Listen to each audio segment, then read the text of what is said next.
What is up, ladies and gentlemen? Welcome back to the Hope of Blue channel. We got a new series representing our 100, I was gonna say 100,000 subscribers, one day, maybe, but 100 subscribers, woo! So thank you all for getting me here. It's actually, I really appreciate you guys getting me to 100. Most of you guys recently were mainly from my Need for Speed Heat series, mainly the latest episode from now. But yeah, or I don't know. I'll put the fucking thing. Anyways, this is gonna be a game where I gotta do a lot of reading, and the way I know this is because I tried to record this, yet I didn't have my audio. So I'll let you guys know for when I get to a part or past a part for when I realize that. And it's trust me, it was an hour into the game and it pissed me the fuck off. Anyways, say Max, you can't tell me you say Max, you can't tell me where you're taking us? Nope. I can't tell you. It's a secret. I'm trying to do voices and I'm also trying to read. This is gonna be torture. This is my old friend Max, who doesn't. It's technically his brother. If you fucking okay. This is my old friend Max, who I haven't seen in years. Yesterday he said he would take me to lunch and show me around the city. We're currently in the central zone of Taipa, the capital city of Shiba Island. A lot has changed since I moved away. Max moved here several years after I did, so I'm a little embarrassed that he's the one showing me around like I'm a tourist. Taipa is bustling as ever, the central zone being one of its busiest areas. As Max guides us towards our unknown destination, Dog's Mill, around the street, it's so busy on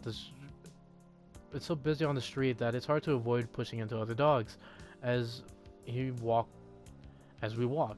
Huge digital signs shine brightly even in the bright daylight. Cute coffee shops, each with its own unique decor, would catch my eye as well. One has lush vines creeping all over the storefront, leaving only a gap for the entrance. Through the gap of the vines, I catch a glimpse.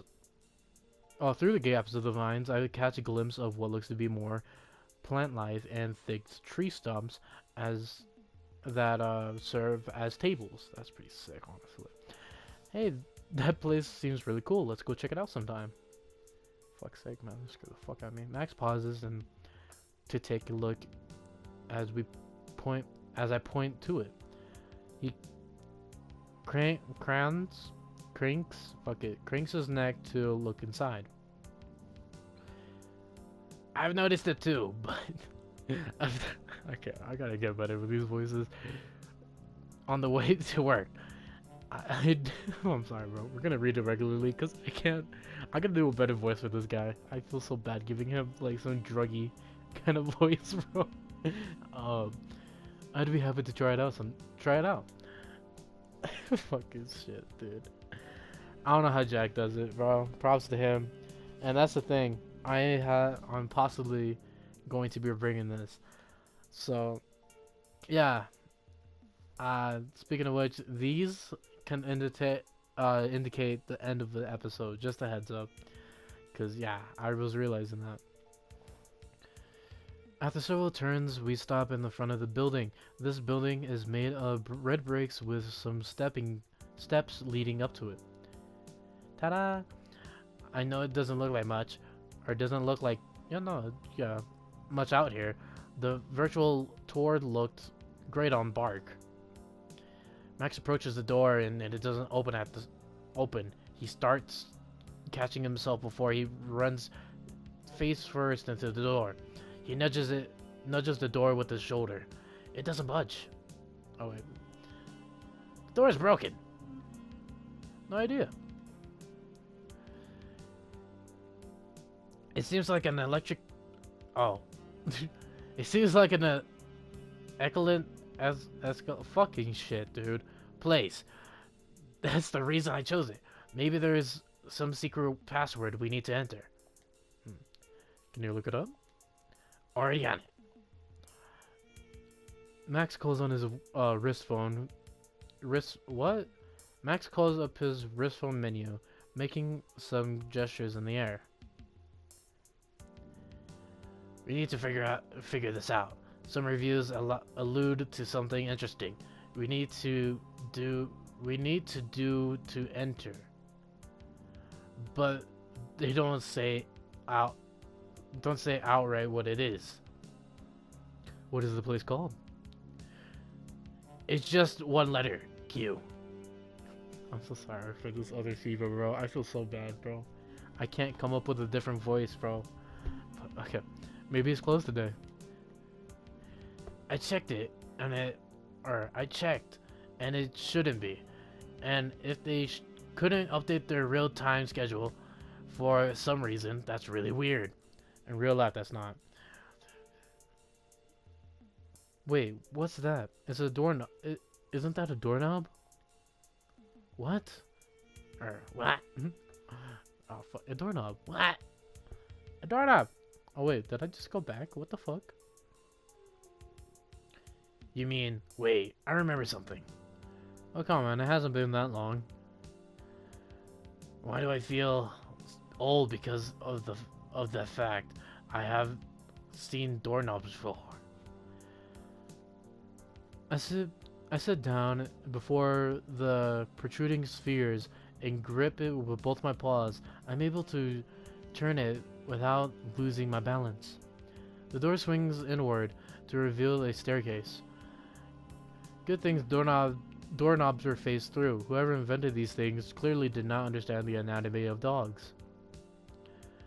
It's precisely why many houses use them for rooms that puppies aren't allowed into. My parents used them and used it for the pantry. I remember trying to bite the knob to get into the promised land of treats, but ended up with a particularly sore jaw instead. Well, there we go. Aha! I haven't seen these things around since the Arlina days. I don't know how. Ari's me, and he looks away. Anyway, we're here. Trust me, I hope I can make a different, give him that poor dog a different voice other than fucking druggy. The stairs lead into an area with a wooden floor paneling. There are rooms that have a raised base separating from the main area, with sliding panels. The panels have some membrane-like material that is thin enough to let light through, but thick enough that we can't see into the rooms. A dog comes up to us in a traditional dress. It's fashionable with several layers, with a large golden button holding it up neatly over the dog's shoulder. Welcome. I'm going based off her looks, or based off its looks. It looks like a female. Hi, hi. I called earlier and made reservations. I'm so sorry, bro. I can't take that voice. He talks with the server, and we all are led into one of the rooms. I hoist myself up the ledge and make myself comfortable. One of the cushions around a low wooden table in the center of the room. The server gives us menus and leaves after a courteous bow. Take your time. I'm guessing you haven't had food like this since you left. Oh yeah, woof. I'd forgotten all about these. Order anything you like, my treat. There are a lot of options. I flip through the tea menu. This place serves them in ancient methods with multi-part clay apparatuses that I've never remembered the names of. I don't even know how to pronounce that. It invokes the image of my parents pouring boiling water. steam shrouding their concentrated faces. There are a lot of rules about how long to steep the tea, and the order of pouring the water in and out.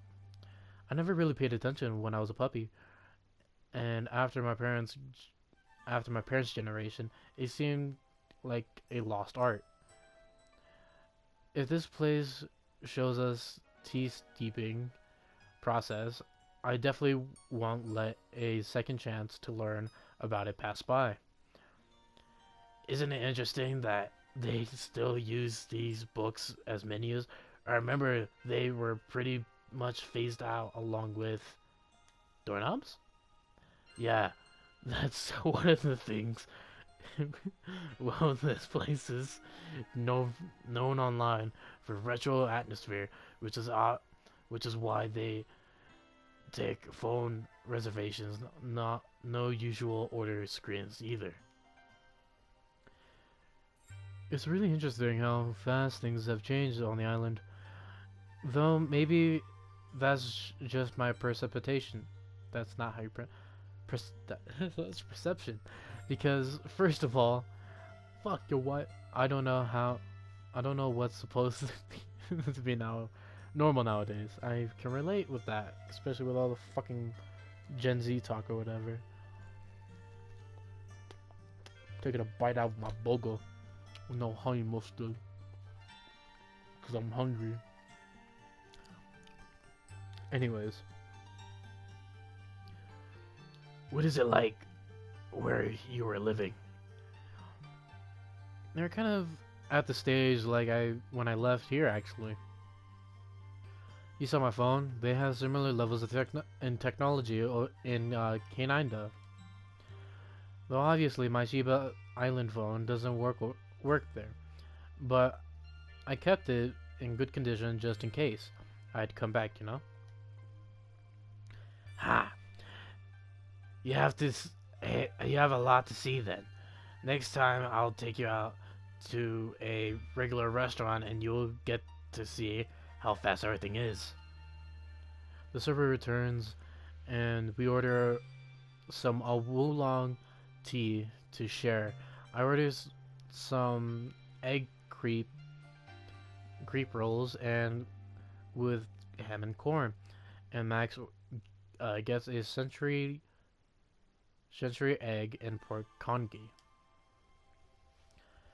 As we wait, I ask Max about some of the technological changes he shows me. He shows me how it had to set it up, custom gestures on my new wrist phone but I still treat it with caution. Call it a habit, but I am hesitant to be gesturing in the air. Large holographic interfaces. It serves my purpose to use the old touchscreens on a small phone. The holographic just seems overkill. Not to mention that companies that make these phones must be tracking so much information. They know what we read, who we call, where we are, what we buy. Somewhere, some team of data Shibas are making predictive models and segmentations analysis on this data. Oh, sorry, I spaced out. Were you saying something? Haha, getting confused on this new tech? A little, or maybe a little. Don't worry, it's a lot of information to take in. Here, try sending me something. What the fuck? Test.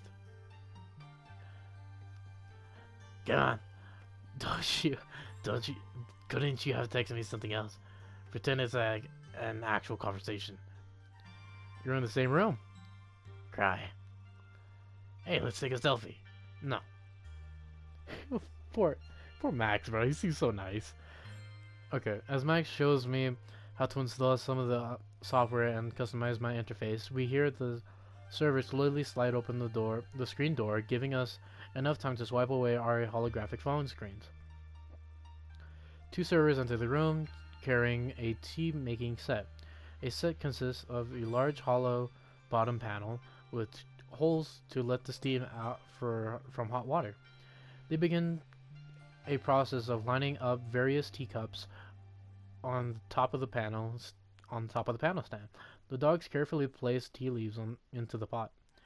They aren't using any measuring instruments, but they par- practice practiced way they gather and sprinkle the leaves show impressive muscle memory. With one fluid motion, they pour steaming water in each of our cups.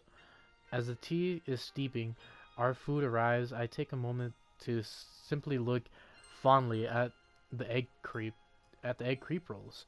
The way the steam rises from under the soft crepe skin, the smell of the ham and misting out towards me.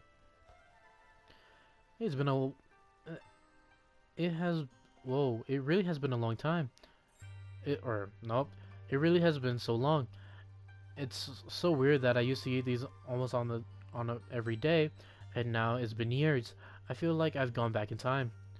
Egg crepes are a simple dish, usually made in under 2 minutes by the breakfast stalls. Breakfast stalls I used to frequent on the island first. First, an egg is cracked and dropped into the surface of a sizzling metal plate. Goddamn, bro. The cook then uses a metal spatula to smooth out the egg so that it is a thin liquid layer. The egg has cooked around halfway. A thin crepe is laid on top of it and flipped so the egg layer is on top and the crepe is creep on the sizzling plate. I'm probably reading all of this wrong. Then on top, the cooks add other ingredients such as ham or corn. Once fully cooked, the entire crepe is quickly rolled up and cut into bite-sized portions with the spatula. Dude, this sounds actually quite good. Using the flat surface of the same spatula, the portions are then scooped and swiftly put into the takeout box. Hope you enjoy. You can try some of my kongi if you want. I was feeling something light. During this time, the tea is ready as well, and I blow on the surface of my cup, creating ripples. My first sip is hesitant as I try to adjust to the temperatures. After a few sips, I can feel the strong tea aftertaste on my tongue. Ah, this bliss. We chat more as we eat, and I ask about how the culinary norms have changed on the island. Apparently, most of the dishes I remember are still around. The largest change in the cuisine is caused by the advancements in how food is produced. Max explains how nowadays a lot of ingredients can be produced synthetically, which reduces— what the fuck? Fuck you, bro. What the fuck? Go the fuck back. It is what— okay, my guy, relax. I cannot read that fast. Can you fuck off? Okay. Are you taking control again? Hopefully you guys all get to read that part, because that's a bit too fast for me. I learned from Max that lately there has been a rise in restaurants that offer while they're— okay, dude, what the fuck? Oh, you have to press square again, because I apparently pressed it. Fuck's sake, man. In-N-Out Burger. Very delish. Very chewy because it's not fresh. Max shows me some pictures on his phone, and we decide on a restaurant to try out next. He warns me that some flavors might really surprise me. Even dogs that try these things now you try these things now, and then have trouble getting used to the most outrageous and inventive flavors. I asked him to describe something he's tried before, but it was hard for him to convey it in terms of foods. In terms of foods I know. For example, one tasted like cinnamon and cabbage flavor mixed together. Or fuck. But that really doesn't describe it fully. I can understand when I have the chance to try it, I suppose. We finish our food and reminisce a little more. However, there's one thing in our shared history we don't bring up. Hmm. I get an uneasy feeling that I should wait a little longer for me to ease back into the culture of the island first. Max pays and we exit the restaurant. I'm quite full and nostalgic. Jeez. We'll have a lot of time to do all these things, right? Back on the streets it is even busier than before we ate. As the afternoon, it's the afternoon. Dogs probably don't have that much to do on the weekend. As before, the smell of all types of food waft into the street, and evening food stalls start being set up. Well, that's what I can. That's what I could guess they are. They look much more modern and clean. From the crash course in tech, the Max gave me, they probably have automated ordering and all that. But the main street seating and rustic charm remain. We push past a particularly crowded part of the street, and I feel a tap on my shoulder. I didn't think about it uh, as as it was probably someone brushing past me with their backpack. By accident, I continue walking, but then I feel it again. Huh? Could I could could also be me? Whoa, could be me. Okay, fuck it. I turn around and check. See you. Hmm? Who are you? I see it. I guess she's a smaller Shiba Inu, but everything tells me that she's compensated for it with her attitude. Her gaze on me is steely, way too steely for my comfort. It's concerning that she seems to have approached me with me with the purpose. Hopefully, she really has recognized me by chance. You don't remember me? She she has this discontent written clearly in her expression. Oh my god, how do I do a female voice with me not being well? No, we're just gonna read, bro. Fuck it. I'm not surprised, but I guess I can put zesty into it. I'm not surprised, but I'm still disappointed. Now I have to waste time explaining things to you. What's going on? Some random dog just came up to me. You're Mao Chai, right? I remember you. Oh, what? You? What are you here for? My business is, or my business is with Sid, of course, not with you. But it's okay. I hate this. But it's very interesting to know that you two are in touch. She jerks her head to the side. Let's, or fuck, well, let's go somewhere more secluded, shall we? I don't move. Well, if it's something important, why don't you just message me? I'll give you my contact info. Ah, fuck, man. I'll convince you quickly. In short, anyone can anyone can now challenge you to an Arlana, but I don't think many dogs know what you look like now. Only a powerful. If you don't come with me right now, I'll post your information online.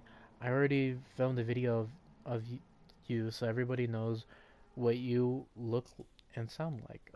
That's impossible. Ugh, see it. Ignore it. Let's go. One of my first decisions, I think. Fuck it. I want to make Max happy, but dude, her threat is actually a good threat. Interesting. It took me out 11. Dude, they are fucking choosing. They are okay. Because before I had 30 something odd seconds for me choosing this. Now it's 11:82. They are timing you on this decision. Max, wait. Max, wait. I want to see what she has to say. Maybe you. Whoa. I sounded like that one kid with a fucking stutter. Would you mind coming with me? He seems to be thinking over what the stranger just told me as we as his response. If you don't come with me, that's fine. I'll meet with you when I'm done. Okay, I'll go with you. I'm just a stranger. We'll go with you and hear you out, but convince me quickly. Da-da-da-da-da. A tense walk later. Anyways, that's gonna be the end of today's episode. Hopefully, I'll enjoy this episode. It's an interesting one for sure. Another thing is, I really gotta get better with these voices, cause goddamn, this is gonna be a fucking torture, especially with me being sick as of right now. Or I feel sick. I don't know if I am, but it definitely doesn't feel like I'm like all right. Cause like yeah, and me doing all these voices is definitely not helping. But anyways, thank you all again for getting me to 100 subscribers on YouTube. That means a lot to me, and I hope we can continue to grow this channel together, and you can see the progress and the growth of my channel. But anyways, take care of one another, be there for one another, and I'll see you guys and gals in the preferred pronouns in the next episode. Ciao.